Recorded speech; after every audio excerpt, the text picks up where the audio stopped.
Bab 76 dan 77. I love you.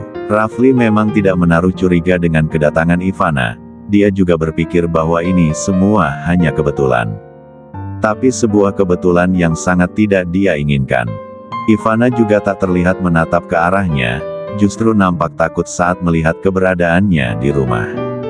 Setidaknya Ivana sudah dia sadarkan bagaimana hubungan mereka yang sebenarnya, bahwa tak akan pernah ada hubungan yang lebih. Sampai kapanpun, baginya Ivana hanyalah orang asing. Namun masalahnya sekarang bukan lagi ada pada Ivana, melainkan mamanya sendiri. Mama Indah yang seolah terus menempatkan Ivana untuk berada di sampingnya. Padahal Mama Indah sangat tahu bahwa dia masih menjalin hubungan dengan Christine. Dan hal itu sungguh membuat Rafli merasa kesal, tak mungkin membentak sang mama ataupun terus menyalahkan, jadi dia pilih untuk pergi seperti ini. Datang ke seseorang yang saat ini jadi poros hidupnya. Oma telah tiada dan Rafli tak pernah ingin keluarganya jadi berantakan. Sekitar 2 menit berada di depan gerbang rumah utama keluarga Christine. Akhirnya Rafli menghubungi Christine melalui panggilan telepon. Sebenarnya dia ingin langsung masuk tapi takut Christine terkena serangan jantung. Untung saja saat itu Christine belum keluar dari dalam kamar, jadi dia masih bisa menjawab panggilan tersebut. "Halo Pak," jawab Christine. "Sekarang aku berada di depan rumahmu, putuskan dengan cepat kamu yang keluar atau aku yang masuk." Dek, jantung Christine langsung copot saat itu juga, sementara kedua matanya sudah terlihat mendelik. "Bapak-bapak jangan bercanda," balas Christine dengan gagap. "Aku akan memberimu waktu 10 menit, jika tidak keluar maka aku akan masuk," balas Rafli. Dia suka sekali menggoda dan menekan sang kekasih seperti ini. Adrenalinnya seperti terpancing, membuatnya ikut berdebar pula. Karena Rafli tidak akan pernah bisa menebak apa yang akan dilakukan oleh sang kekasih. "Hei, mana boleh seperti itu. Kenapa tiba-tiba datang ke sini? Apa alasannya jika Bapak datang? Semua keluargaku selama ini hanya tahu bahwa aku sangat membenci Bapak," ucap Christine dengan menggebu, sampai membongkar rahasianya sendiri yang selama ini sangat membenci sang dosen. Bahkan Christine memiliki julukan tersendiri untuk dosennya tersebut, yaitu sialan. Padahal beberapa waktu lalu Christine sudah menyatakan cinta, tapi sekarang dia mengatakan pula bahwa pernah membenci Pak Rafli. "Apa, kamu membenciku, Lia?" "Itu dulu," balas Christine, sungguh, saat dia benar-benar gugup. "Pokoknya jangan masuk, aku yang akan keluar," balas Christine lagi. "Baiklah, aku tunggu 10 menit. "Iya," balas Christine, justru terdengar seperti membentak. Saat panggilan itu terputus Christine jadi bingung sendiri bagaimana alasannya untuk keluar di jam seperti ini. Dia mondar-mandir tidak jelas dan satu-satunya yang terpikir untuk bisa membantunya adalah sang kakak Nathan. Jadi dengan cepat Christine keluar dari dalam kamarnya dan berlari menuju kamar kakaknya itu. Christine bahkan masuk tanpa mengetuk itu lebih dulu sampai membuat Nathan terkejut. "Astaga Christine, apa yang kamu lakukan?" tanya Nathan yang kini jantungnya nyaris copot. Dia baru saja berniat untuk keluar dan tiba-tiba adiknya masuk. "Kak, tolong aku, Pak Rafli ada di luar. Aku tidak mungkin membiarkannya masuk sekarang, jadi bantu aku untuk keluar." Ya. "Aku mohon," rengek Christine. Tubuhnya belingsatan tidak jelas. Khawatir dan takut sekaligus. "Tidak mau? Biar saja dia masuk. Nanti aku akan mengatakan pada Mommy dan Daddy bahwa aku yang mengundangnya." "Tidak mau? Aku pasti gugup, tadi kami baru saja menyatakan cinta. Aku malu melihat wajahnya," rengek Christine dan membuat kepala Nathan rasanya ingin pecah. Bagaimana tidak, dia menyaksikannya secara langsung adiknya yang sedang kasmaran. "Astaga," gumam Nathan. "Ayo kita makan malam di luar, tapi nanti aku pergi bersama Pak Rafli." Kak Nathan pergi sendiri. "Apa kamu gila? Aku mohon Kak, sekali ini saja, mohon Christine." Nathan sampai kehabisan kata-kata menghadapi adik satunya ini. Melihat Christine yang terus merengek seperti itu benar-benar membuat kepalanya terasa ingin pecah. Baiklah, baiklah, ayo pergi, balas Nathan. Dan Christine langsung memeluk sang kakak dengan sangat erat. Terima kasih, sayang, ucap Christine, seperti penjilat, yang akan bersikap baik ketika dia sudah mendapatkan apa yang dia inginkan. Secara mendadak Nathan dan Christine pamit untuk malam-malam di luar. Dasar pembohong, batin Daddy Raiden, pasalnya. Dia sudah tahu bahwa calon menantunya ada di depan sana. Kami pergi dulu, Mom, pamit Christine, Lia sayang. Ingat ya, pulangnya jangan lebih dari jam 9, siap. Potong Christine dengan cepat. Nathan hanya diam saja, mereka berdua menuju garasi dan keluar menggunakan mobil Nathan. Saat pintu gerbang itu terbuka, Rafli menunggu dengan perasaan tak menentu. Dia pikir Christine akan keluar dengan berlari, tapi ternyata yang dia lihat justru mobil milik Nathan. Astaga, gumam Rafli, seketika itu juga langsung tahu bahwa kekasihnya memanfaatkan Nathan untuk bisa keluar dari rumah. Karena merasa bersalah akhirnya Rafli keluar lebih dulu, menyambut mobil itu datang. Mobil Nathan kemudian berhenti tepat di depan mobil Rafli. Nathan juga keluar untuk menemui sang sahabat. Maaf merepotkanmu, Nat, ucap Rafli langsung. Sementara Christine sudah berlari untuk pindah mobil, saat Rafli dan Nathan bertemu Christine sudah duduk di mobil sang dosen. Sampai kapan kalian seperti ini? Tanya Nathan. Tadi aku ingin masuk, tapi Christine melarang. Setidaknya temui dadiku lebih dulu. Baiklah, besok aku akan menemui Om Raiden. Nathan mengangguk dan mereka berpisah. Nathan mengemudikan mobilnya untuk pergi lebih dulu, gara-gara Christine dia terpaksa makan malam sendirian. Karena tidak tahu harus kemana, jadi Nathan memutuskan untuk mendatangi apartemennya. Sementara Rafli tidak langsung melajukan mobil, dia justru mengambil sesuatu di kursi belakang. Sebuah buket bunga mawar merah untuk Christine, bunga yang dia beli dalam perjalanan menuju ke sini. Love you, kata Rafli seraya menyerahkan bunga itu pada sang kekasih. Christine tentu terkejut, tubuhnya serasa meleleh. Ah Bapak, manja Christine, dia menerima bunga itu dengan perasaan yang berdebar-debar. Jangan hanya Bapak, katakan sesuatu yang ingin aku dengar, balas Rafli.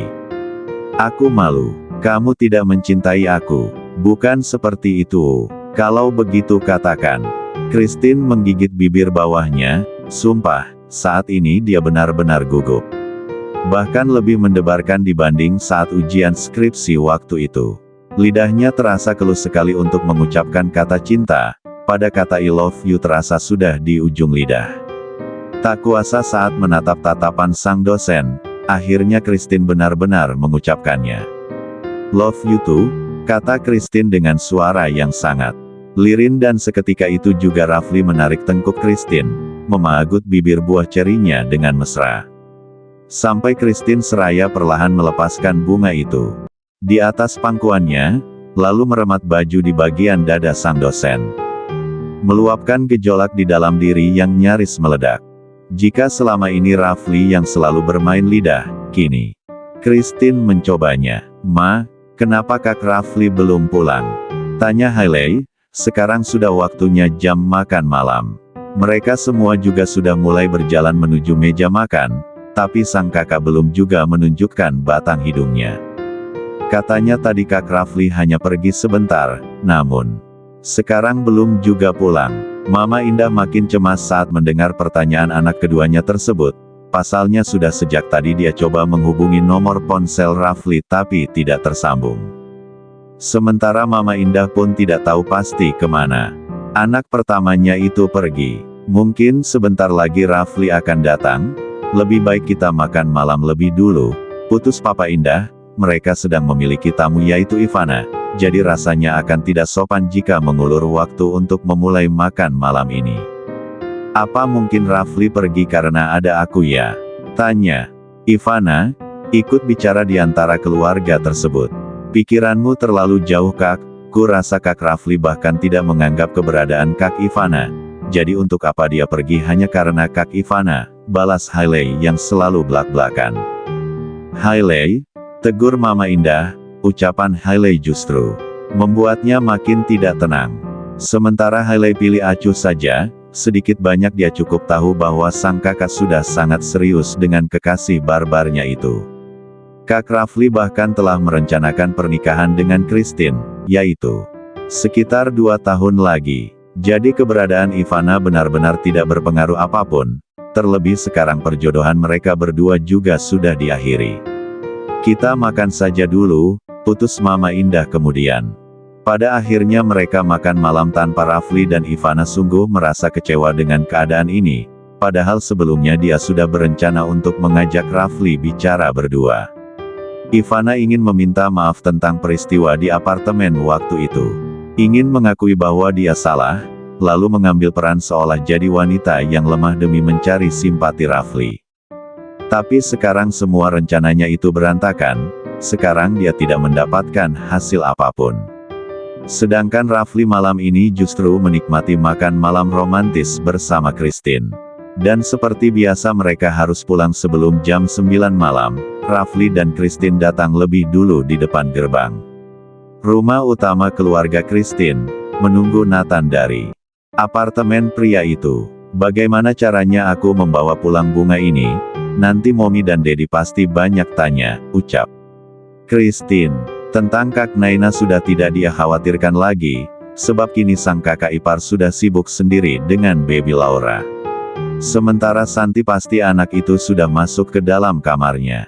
Jika bingung menjawab apa, katakan saja bunga itu. Dariku, Pak, rengek Christine. Besok aku akan menemui dadimu, ucap Rafli kemudian. Dia bicara seperti ini sebab mereka tak terbiasa menyembunyikan apapun. Sudah sangat terbiasa untuk saling terbuka satu sama lain. Untuk apa? Balas Christine dengan cepat. Mengakui hubungan kita, aku tidak bisa menundanya lagi, jawab Rafli, bicara dengan sangat serius. Aku tidak ingin seperti pecundang, mengencani seorang gadis di belakang kedua orang tuanya, timpal Rafli lagi dan membuat Christine terdiam sesaat. Sebenarnya aku punya banyak alasan kenapa selalu ingin merahasiakan hubungan ini, ucap Christine lirih. Apa? Katakan. Ini berhubungan dengan prinsip, balas Christine. Prinsip adalah sebuah pedoman untuk berpikir dan bertindak. Dan selama ini prinsip Christine adalah dia tak ingin terhubung dengan cinta sebelum semua cita-citanya terwujud, prinsip yang selalu dia ucapkan pada Mommy dan dadinya. Namun di tengah jalan Christine justru tersandung cinta sang dosen, hingga jatuh begitu dalam pada cinta pria itu, tapi demi prinsip yang selama ini Christine pegang, dia tetap ingin merahasiakan hubungan mereka.